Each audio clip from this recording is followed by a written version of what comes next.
Hujambo na karibu mtazamaji wangu mpendwa. Wanasema kuwa mbiu ya mgambo ikilia lazima kuna jambo. Na ndio maana leo niko na jambo lako mtazamaji au msikilizaji. Leo hii najikita katika diwani ya mapambazuko ya machweo na hadithi nyingine, na hasa katika hadithi fupi ya Sabina. Niko na swali la dondoo, na swali linaenda hivi: Baradhuli mkubwa we, utanitambua, uvundo ulimtoka. Hiyo ni kauli ya mhusika mmoja katika hadithi ya Sabina. Anasema kuwa baradhuli mkubwa we, utanitambua, uvundo ulimtoka. Weka dondoo hili katika muktadha wake. Bila shaka kama ilivyo ada, alama 4. Kwa hivyo tukijibu swali hili tunataja msemaji, yule ambaye alisema maneno haya; msemewa, yule ambaye aliambiwa; mahali ambapo wapo ama mandhari; na pia tunaeleza nini kilichofanya akaongea maneno kama hayo ama akatamka maneno kama hayo. Kwa hivyo msemaji wa maneno haya, ukisoma hadithi ya Sabina utapata kuwa ni Yunuke, na msemewa ama yule ambaye anaelekezwa kauli hiyo ni Sabina, na mahali ambapo walikuwa ni nyumbani kwa Yunuke na Ombati. Kumbuka Ombati ni mjombake Sabina. Na kitu ambacho kinafanya aongee hivyo ama hiyo kauli ni baada ya Sabina kuchelewa kufika nyumbani kutoka shuleni. Kuna siku ambayo Sabina anachelewa kufika nyumbani kutoka shuleni. Kwa hivyo ndio Yunuke anamwambia baradhuli mkubwa we, utanitambua. Kwa hivyo hilo swali linafaa kujibiwa hivyo mtazamaji. Swali la ba, eleza umuhimu wa toni ya msemaji, alama 2. Eleza umuhimu wa toni ya msemaji, alama 2. Bila shaka hii ni toni ya hasira ama ni toni ya kubeza, toni ya hasira sana sana. Ukiona huyu mhusika ako na hasira, anaonyesha ni kama atampiga huyu mhusika mwingine ambaye ni Sabina. Kwa hivyo toni ya hasira, kisha swali limeeleza umuhimu wa toni. Kwa hivyo toni yenyewe ni ya hasira, lakini hatujapeana umuhimu. Kwa hivyo umuhimu wake ni vile anamwambia utanitambua. Hii toni inaonyesha au inadhihirisha ukatili wa Yunuke. Inaonyesha kuwa Yunuke ni mkatili sana. Anataka kumpiga Sabina kwa sababu tu ya kuchelewa kutoka shuleni na kuja nyumbani. Swali la cha, jadili uvundo unaorejelewa kwa mujibu wa dondo hili. Wanaposema hapo katika dondoo, wanaposema baradhuli mkubwa we, utanitambua, alafu mwandishi anasema uvundo ulimtoka Yunuke. Kwa hivyo akisema uvundo, badala ya kusema maneno anasema uvundo. Akisema uvundo, basi anarejelea nini? Kwa hivyo huo uvundo unaorejelewa kwa mujibu wa dondo hili nafaa tu uelezee. Kwa hivyo uvundo ambao unarejelewa hapa ni lugha chafu na matusi ambayo Yunuke ameishi kumtolea Sabina. Kwa hivyo inafaa tueleze namna ambavyo Yunuke ameweza kutoa lugha chafu na matusi akimwelekezea Sabina. Jambo la kwanza ambalo tunaona kuwa ni uvundo ambao unarejelewa na mwandishi hapa, tunaona Yunuke anamwambia Sabina kuwa ameanza kupokea barua za kijinga. Kwa hivyo huu ni wakati ambapo Sabina amepokezwa barua na mwalimu mkuu ili aipeleke nyumbani, lakini Yunuke anaona ni barua ambazo Sabina ameanza kupokea za kijinga. Huo ni uvundo ambao tunaona wa kwanza. Pia tunaona Yunuke anamuita Sabina mjalaana na baradhuli. Hayo matusi, kumuita Sabina mjalaana na baradhuli, hilo ni jambo lingine ambalo tunaona kuwa ni uvundo. 3, Yunuke anamuita Sabina kiokote asiye na shukrani. Kwa hivyo hiyo pia inaonyesha kuwa huu ni uvundo. Yunuke anatoa uvundo. Kisha 4, anamwambia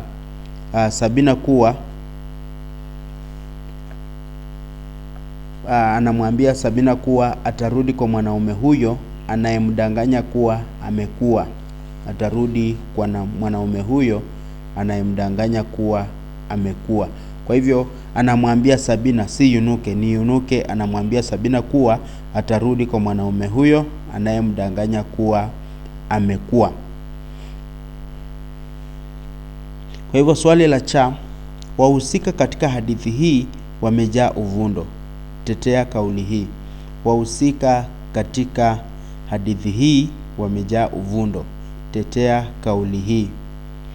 Kwa hivyo wahusika ambao wako katika hadithi ya Sabina, tuthibitishe kuwa wamejaa uvundo. Jambo la kwanza ambalo linaonyesha kuwa wamejaa uvundo, unapata kuwa mwanaume anampachika Nyaboke mimba na anamruka na kumwachia mzigo huo peke yake.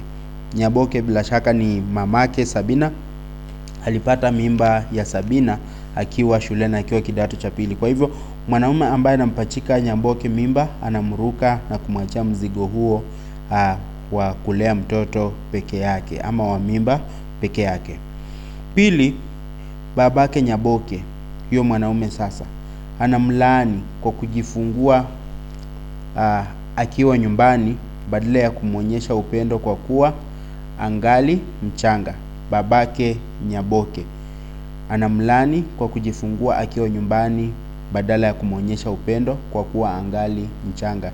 Kwa hivyo baba ya Nyaboke ambaye ni babu yake Sabina, wakati Nyaboke alipata ujauzito alimlaani badala ya kumwonyesha upendo na kumrekebisha kama mtoto mdogo.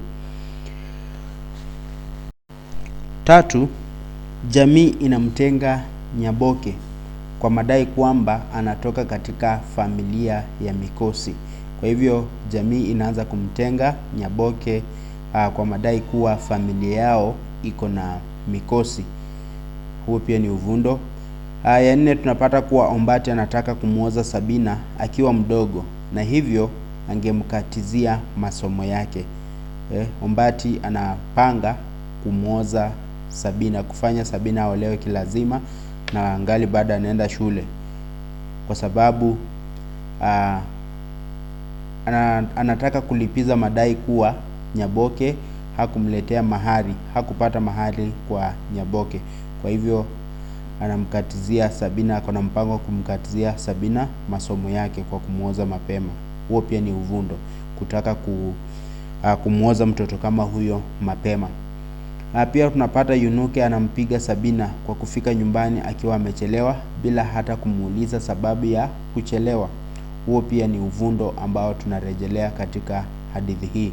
Napata kuwa Yunuke anaamua tu kumpiga Sabina kwa kufika nyumbani akiwa amechelewa bila hata kumuuliza sababu ya kuchelewa. Pia unapata Yunuke anamtusi na kumdhalilisha Sabina kwa kumuita kiokote, baradhuli na mjalaana mkubwa. Haya mambo yote matusi yanaonyesha kuwa Yunuke ako na uvundo. Pia unaona kuwa Sabina anatumikishwa kwa Ombati kwa kufanya kila aina ya kazi huko, kama kukama ng'ombe, kuna kazi zingine kama kupeleka malishoni ng'ombe, kupika na hata kupeleka maziwa sokoni kuuza kabla ya kwenda shuleni. Huo ni uvundo, huo ni unyama, na ndio ambao tunarejelea kama uvundo katika hadithi hii ya Sabina. Pia Sabina anatumikishwa huku watoto wa Ombati wakiwa wanapumzika tu wakati wako likizoni, wamefunga shule. Kwa hivyo huo ni uvundo pia. Huo ubaguzi. Unapata kuwa watoto wa Ombati kwa sababu ni kwao hawafanyi kazi zingine, lakini Sabina ndiye anatumika kama kijakazi na ilhali anaishi kwa mjomba wake.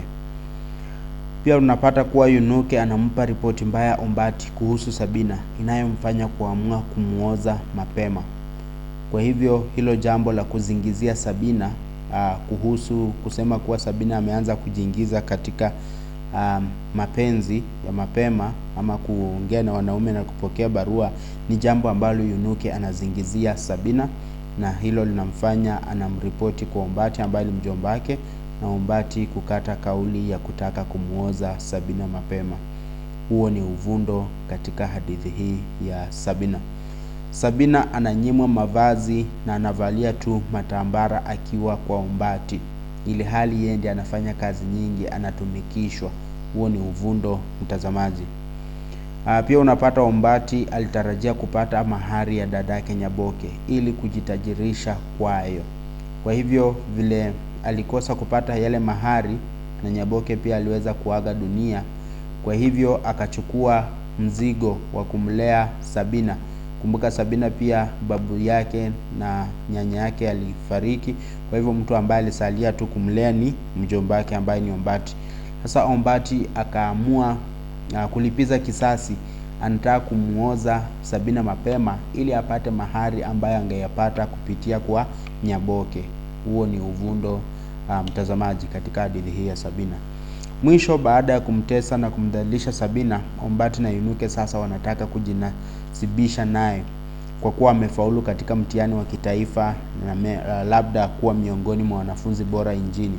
Sasa wakati wanahabari wanakuja kumtafuta Sabina, katika wakati huo ndio Ombati alikuwa ameandaa hafla ya kumuoza Sabina na mambo yakaweza kufanyika kisadifa. Wanahabari wakakuja, kumbe Sabina alikuwa ameibuka mshindi katika nchi ama katika eneo hilo katika mtihani wa kitaifa. Na hivyo Yunuke na Ombati wanabadilika haraka, wanataka wapigwe picha na yeye, waonekane kuwa wao ndio wamemlinda na wamemwezesha kuwa miongoni mwa washindi katika mtihani wa kitaifa. Huo ni uvundo, kwa sababu hapo awali wakati Sabina amekuwa akiendelea na masomo yake, walikuwa wanamdhalilisha, walikuwa wanamtesa. Yunuka na mtusi Sabina, Ombati anataka kumuoza mapema. Mbona wakati huu amefaulu katika mtihani wanataka wawe pamoja na yeye na wajivunie kuwa ni mtoto wao, ili hali wakati wa masomo yake hawakuwa wanajivunia kuwa ni kama mtoto wao.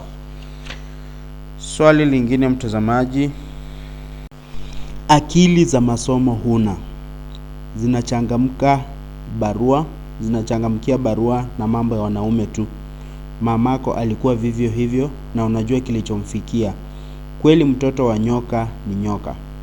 Akili za masomo huna, zinachangamkia barua na mambo ya wanaume tu. Mamako alikuwa vivyo hivyo na unajua kilichomfikia. Kweli mtoto wa nyoka ni nyoka. Eleza udhaifu wa msemaji katika dondo hili. Kwa hivyo ujue msemaji ni nani. Halafu ukishajua msemaji, ueleze udhaifu wa msemaji katika dondo hili. Yaani sifa zile mbaya kuhusu, sifa hasi kuhusu muhusika ambaye amesema maneno haya. Kwa hivyo msemaji katika maneno haya, hili bado ni swali kutoka kwa hadithi ya Sabina, ni Yunuke. Tunaona kuwa sifa za Yunuke, tunaona Yunuke ni katili. Na tunasema ni katili kwa sababu anampiga Sabina bila kutaka kujua sababu ya yeye kuchelewa shuleni. Kwa hivyo mtu kama huyo ni katili, hataki Sabina ajieleze. Kwa hivyo tukampa sifa za kuwa katili. Pia tunaweza sema Yunuke ni dhalimu. Anatumia uyatima wa Sabina kumtumikisha nyumbani huku yeye ameketi tu. Kwa hivyo anachukulia kwa sababu Sabina ni yatima, kwa hivyo anaamua kumtumia kama kijakazi, ili hali watoto wake wanalaza damu, wanakaa tu, lakini Sabina ndiye anafanya kila kitu. Kwa hivyo Yunuke tunasema ni dhalimu.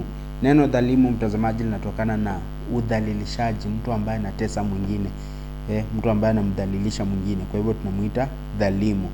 Anamdhalilisha Sabina kwa kumfanyisha kazi yote ya nyumbani, kwa sababu anajua Sabina hana wazazi na hana babu wala nyanya ambaye atamtetea. Ni huko tu kwa Ombati na Yunuke ndio atakaa. Kwa hivyo anatumia hiyo nafasi kumdhalilisha Sabina. Pia tunaweza sema ni mbea. Yunuke ni mbea. Ombati anapokuja anamwambia mambo ya uongo kuhusu Sabina. Anamwekelea Sabina tabia za uzinzi na kumfanya kuanza kuandaa mipango ya kumuoza akiwa mdogo. Kwa hivyo tunaona Yunuke ni mbea. Pia ni mpiaro.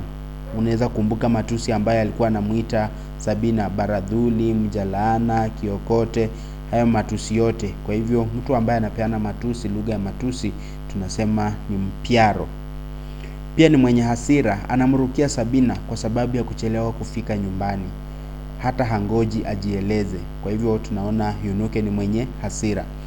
Na mwisho tunasema ni mnafiki. Anaanza kujinasibisha na Sabina anapofaulu katika mtihani wa kitaifa, ili hali hakudhamini masomo yake. Kwa hivyo tunaona ni mnafiki. Mnafiki, mtazamaji, ni mtu ambaye ana wakati fulani ako hivi, lakini anabadilika na kuwa mzuri. Mtu ambaye hakutaki, lakini wakati fulani anabadilika, anajifanya yeye ni mzuri kwako. Mtu ambaye ni mnafiki, mtu ambaye hana msimamo mmoja, mtazamaji. Kwa hivyo Yunuke ni mnafiki, kwa sababu wakati Sabina ameweza kufaulu katika mtihani, anabadilika na kujionyesha kuwa yeye ndio mzuri, yeye ni mzazi wake, yeye ndiye amemlea. Swali linalofuata, swali la ba la swali hilo, tambua mbinu 3 za kimtindo katika dondo hili. Kwa hivyo dondo hilo ambalo lilikuwa linasema akili za masomo huna, zinachangamkia tu barua na mambo ya wanaume tu. Mamako alikuwa vivyo hivyo na unajua kilichomfika. Kwa hivyo hiyo kauli, unaona bila shaka kuna mdokezo hapo, hizo alama 3 za dukuduku. Unaona kuwa ni mdokezo. Akili za masomo huna, alama za dukuduku. Huo ni mdokezo. Na pia kuna nidaa, kweli mtoto wa nyoka ni nyoka. Kuna alama ya hisi hapo, hiyo kauli, hilo dondo linapokamilika. Kweli mtoto wa nyoka ni nyoka. Alafu kuna alama hisi hapo, hiyo inaonyesha kuna mtindo wa nidaa. Pia kuna methali, mtoto wa nyoka ni nyoka, ni methali, mtazamaji. Kwa hivyo hizo ndio mbinu 3 ambazo zimeonekana katika dondo hili. Sehemu ya mwisho ya swali hili, mtazamaji, swali la cha, fafanua sifa na umuhimu wa msemewa wa maneno haya. Msemewa wa maneno haya bila shaka alikuwa Sabina.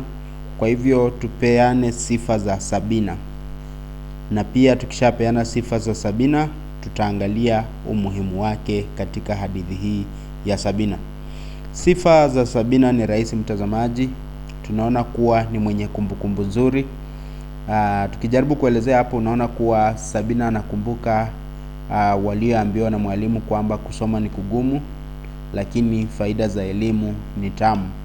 Kwa hivyo hiyo inaonyesha kuwa Sabina ni mtu ambaye anakumbuka mambo vizuri. Kwa hivyo ni mwenye kumbukumbu nzuri. Pili, ni mwenye maono, malengo. Anataka asome hadi awe daktari, ndipo apate tiba ya maradhi yaliyomuua mamake Nyaboke. Kwa hivyo ni mtu ambaye ako na maono katika maisha yake, ndio maana tukasema ni mwenye maono. Pia ni mkweli. Anamwambia mwalimu mkuu kwamba yeye huwa na kazi nyingi za kufanya nyumbani kabla ya kuanza safari ya kuenda shuleni, sababu inayomfanya yeye kuchelewa. Kumbuka kuwa alikuwa anapeleka ng'ombe malishoni, anakama, anapeleka maziwa sokoni, ndio afululize hadi shuleni. Kwa hivyo ni mtu ambaye anasema ukweli, haogopi kuwa akiambia mwalimu mkuu ukweli, labda Umbati na Yunuke watamgeukia wampige, lakini anasema ukweli. Kwa hivyo tunaona Sabina ni mkweli, sifa yake ni mkweli. Pia tunaona Sabina ni mtiifu. Mwalimu mkuu alipomuita, alinyanyuka moja kwa moja na kutii amri yake kwenda ofisini mwake. Kwa hivyo anaonekana kuwa kama wale wanafunzi ambao ni watiifu, ni mtiifu. Pia ni mwenye matumaini. Ana matumaini kwamba atapita mtihani wake wa kitaifa na kujiunga na sekondari, ndipo ajikomboe kutoka kwa mateso anayopitia kwa mjombake. Kwa hivyo ni mtu ambaye ako na matumaini katika maisha yake.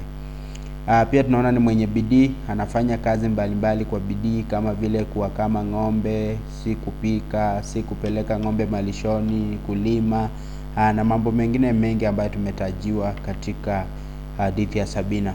Kwa hivyo anaonekana ni mwenye bidii sana, na asaidiwe na yeyote, anafanya akiwa peke yake. Na pia hatujasahau shuleni pia alikuwa ni mwenye bidii, kwa sababu alikuwa anaibuka katika nafasi nzuri, na pia inadhihirika katika mtihani wa kitaifa, ambapo Sabina anakuwa miongoni mwa washindi katika mtihani wa kitaifa. Pia tunaona ni mnyenyekevu. Anamjibu Yunuke kwa unyenyekevu kwamba aliyauza maziwa asubuhi kabla ya kwenda shuleni. Tunaelezwa kuwa alimjibu kwa unyenyekevu. Kwa hivyo Sabina tunachorewa taswira yake ya kuwa mtu ambaye ni mnyenyekevu. Kando na hayo, Sabina ni mwerevu. Aliibuka wa kwanza darasani mwake kila muhula. Kwa hivyo Sabina ni mwerevu. Sabina ni mwerevu. Pia tunaona Sabina ni mkakamavu ama mkomavu wa akili. Alipitia shida nyingi ambazo zilimkomaza akili licha ya kuwa msichana wa umri wa miaka 14. Ni mtu ambaye ni mkomavu wa akili kutokana na maisha magumu ambaye amepitia kutoka zaliwe, alelewe na babu na nyanya, na pia waage dunia, alelewe na umbati na yunuke. Kwa hivyo Sabina ni mkomavu wa akili. Kwingine tuangalie umuhimu wa Sabina. Baada ya kuangalia sifa zake, tuangalie umuhimu wa Sabina. Amesaidia vipi ama mwandishi ametumia vipi kufanikisha kazi yake katika hadithi ya Sabina? Tunaona kupitia kwa Sabina matatizo yanayowapata watoto mayatima yanadhihirika waziwazi. Kupitia kwa matatizo ambayo Sabina amepitia, ametumika kama kielelezo cha kuonyesha matatizo ambayo mayatima wanapitia.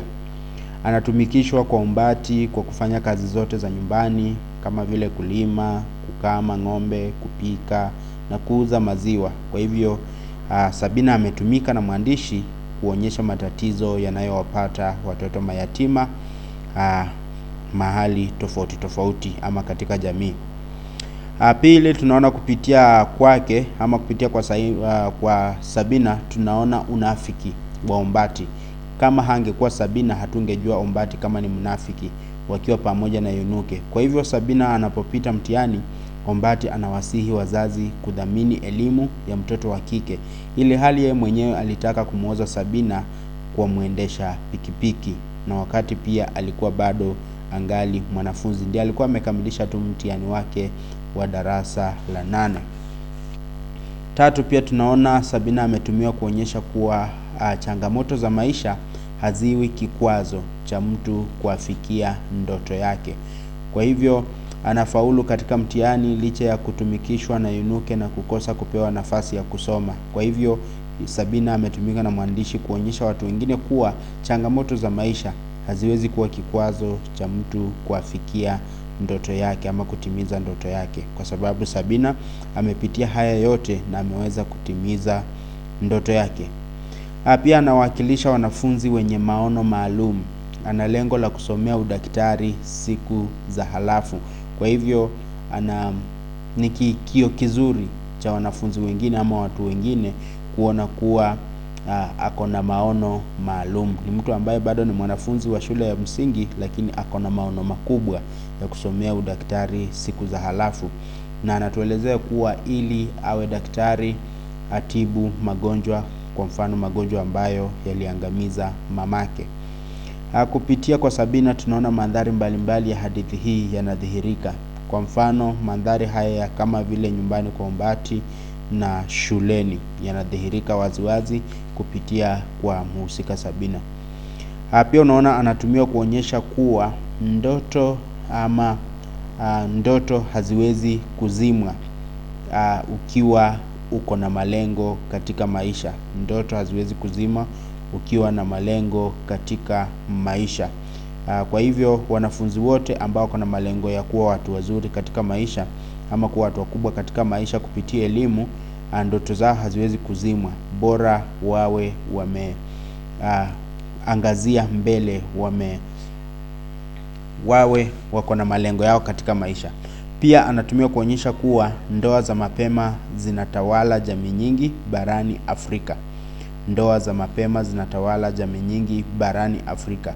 Kwa mfano hii tunaona kwa mjomba wake Umbati ambaye anataka kumuoza akiwa na umri mdogo badala ya kumwacha aendelee na masomo.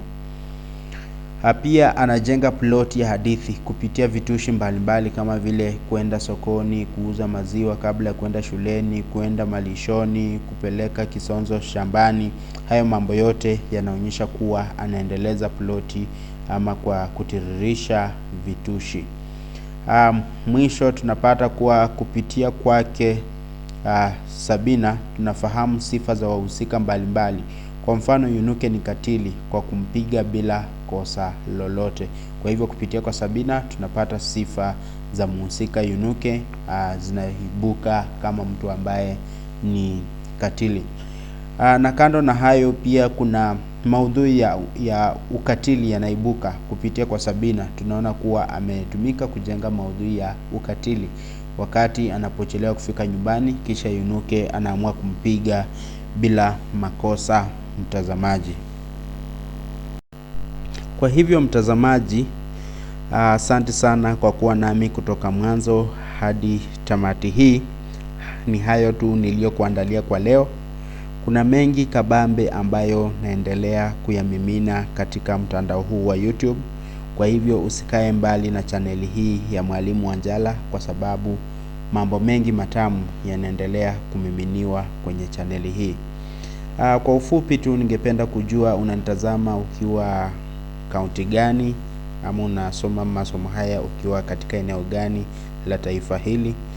Nitumie ujumbe kwa eneo la comment section. Hapo upande wa comment section uache ujumbe mfupi, useme na kutazama kutoka mahali fulani. Kama niwe ni mwanafunzi, nitajie shule yako. Labda uniambie natazama kutoka eneo fulani, mimi ni mwanafunzi wa shule ya upili ya Teremi, shule ya upili ya Kimkunga, shule ya upili ya Alliance. Naam, nitajie shule yako ambayo unasomea na nitaweza kufurahi sana. Kwa hayo tukutane baadaye.